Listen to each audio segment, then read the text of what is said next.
Guys what's up welcome to my new blog. आज हम start करने जा रहे हैं test of hypothesis about difference of two population mean, जहाँ पर हमें टू पॉपुलेशन मीन दिए होंगे। फॉर एग्जांपल जैसे हमें एन भी टू दिए होंगे, मीन भी टू दिए होंगे और स्टैंडर्ड डेविएशन भी टू दिए होंगे। ये हमारा सेकंड केस है।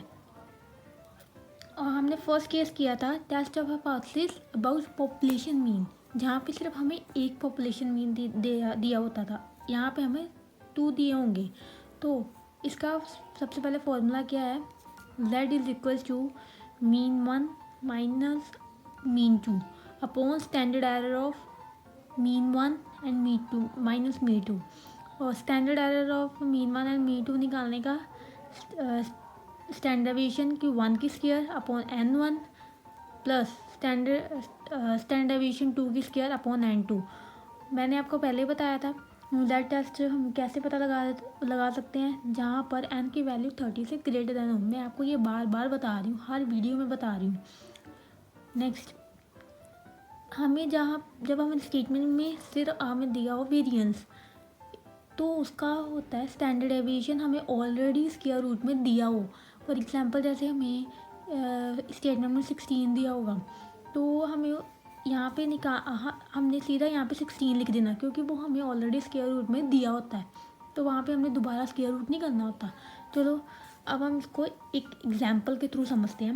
अ random sample of 1000 workers from South India show that their mean wages 47 per week with the standard deviation of 28। हमें फर्स्ट का N1 दिया हुआ है 1000 और मीन दिया हुआ है हमें 47, देन स्टैंडर्ड डेविएशन दिया हुआ है 28। अब next, a random sample of 1500 workers from north India gives the mean wages 49 per week and standard deviation of 40। N2 हमें दिया हुआ है 1500, मीन हमें दिया हुआ है 49 एंड स्टैंडर्ड डेविएशन दिया हुआ है हमें 40। हम यहाँ पे लगाते हैं नल और alternative.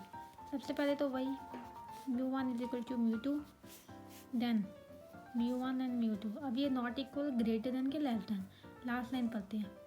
Is there any significant difference between mean level of wages in two places. यहाँ पे हमें उन्होंने कुछ भी ना तो क्लेम करने के लिए बोला है, उन्होंने सिर्फ बोला है कि क्या इसमें सिग्निफिकेंट डिफरेंस है या नहीं है दोनों प्लेसेस में। तो ये हमारा होगा नॉट इक्वल, मतलब टू टेल टेस्ट। और अब हम यहाँ पे हमें लेवल ऑफ सिग्निफिकेंस नहीं दिया हुआ, तो इसका मतलब 5% लेवल ऑफ सिग्निफिकेंस। अब हम इसका फॉर्मूला लगाते हैं। Z का ये फॉर्मूला μ1 एंड μ2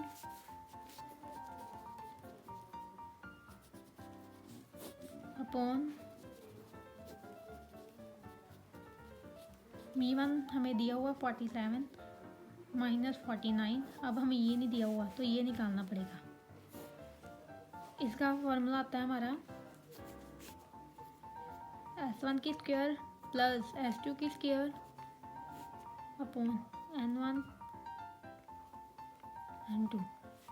S1 हमें दिया हुआ है 28 की स्क्वायर प्लस 40 की स्क्वायर, N1 1500 N1 है 1000 और N2 1500। अब हम इसको निकालते हैं। 28 की स्क्वायर 784 अपॉन 1000, 0.784 इसका आया 784। देन 40 की स्क्वायर अपॉन 1500 1.07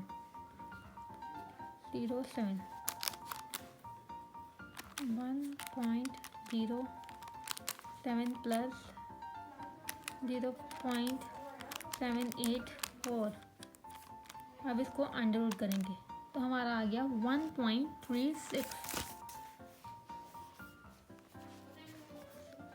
अभी ये 1.36 इसका निकालते हैं हम। 47 माइनस 49 अपॉन 1.36, ये हमारा आ गया -1.47। सबसे पहले तो ये माइनस हट जाएगा बिकॉज ये 2 टेबल टेस्ट है हमारा, ठीक है। अब इसका हम 5% पे देखते हैं। 2 टेबल टेस्ट 5%, 1.96। ये इससे वैल्यू 1.47 हमारा प्लस में आ रहा है, राइट। तो ये इससे वैल्यू 1.96 से छोटी है। जब कैलकुलेटेड वैल्यू छोटी हो टैबुलेटेड वैल्यू से तो एक्सेप्ट होता है। आई होप गाइस आपको आज का कंसेप्ट सारा समझ आ गया होगा। मैंने सबसे पहली वीडियो में सारा हाइपोथेसिस का सारा कंसेप्ट समझाया। दूसरी वीडियो में मैंने जो हाइपोथेसिस का रिजल्ट है उसका फर्स्ट केस, एंड देन आज की वीडियो मेरा सेकंड केस है। अब आप ये तीनों वीडियोस देख लीजिए। मैं पिछली 2 वीडियोस जो है वो डिस्क्रिप्शन बॉक्स में डाल दूँगी। अगर आपको इन तीनों वीडियो में कोई भी कंसेप्ट अच्छे से क्लियर ना हुआ हो तो प्लीज़ मुझे कमेंट बॉक्स में बताइए। प्लीज़ मेरे चैनल को ज़्यादा से ज़्यादा सब्सक्राइब कीजिए, लाइक कीजिए, कमेंट कीजिए। Thank you.